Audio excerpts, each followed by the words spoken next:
Kita diterima di dalam Putra yang terkasih. 1 ayat 6 dan 7 versi EMB. Untuk memuji kemuliaan anugerahnya, dan olehnya Elohim telah menerima kita di dalam Putra yang terkasih. Di dalam Kristus dan melalui darahnya, kita peroleh penebusan, yaitu penghapusan atas segala dosa sesuai dengan kekayaan anugerah Elohim. Kita diterima di dalam Yesus Kristus, Putra yang dikasih Bapa. Dan karena kita ada dalam Yesus, kita berkenan kepada Bapa. Tapi Pak, saya nggak ngelakuin apa-apa untuk menjadi orang berkenan pada Bapa. Begitupun Yesus. Dalam Markus 1 ayat 9-11, Bapa menyebut Yesus, anakku yang kukasihi. Dan Yesus berkenan pada Bapa sebelum Yesus melakukan satu mujizat pun atau melakukan pelayanan. Yesus berkenan pada Bapa bukan karena apa yang telah dilakukannya, tapi karena siapa Dia.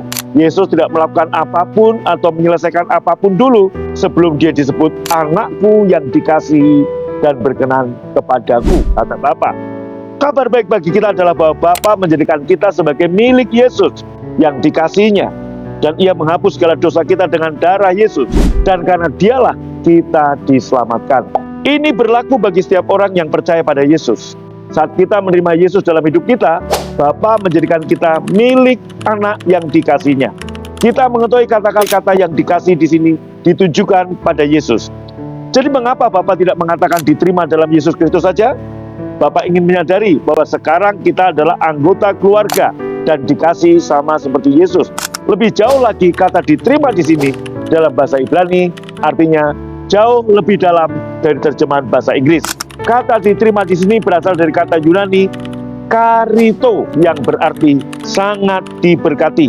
Kata carito atau karito hanya digunakan satu kali dalam Alkitab saat malaikat Gabriel muncul di hadapan Maria dan berkata, "Shalom, hai engkau yang dilimpahi anugerah.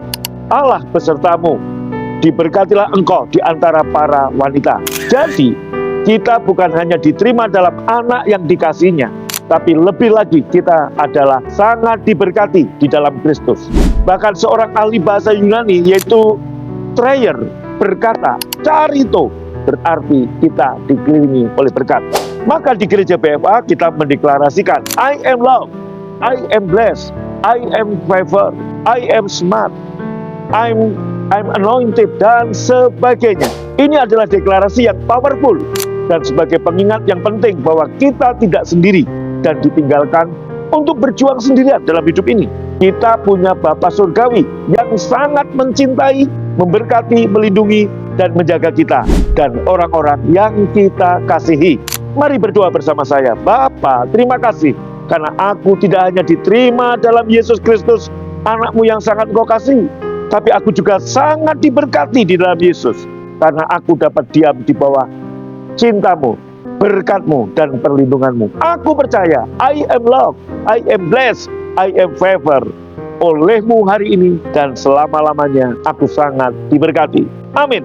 Tuhan Yesus memberkati. Jangan lupa like, subscribe, dan share renungan ini. Shalom.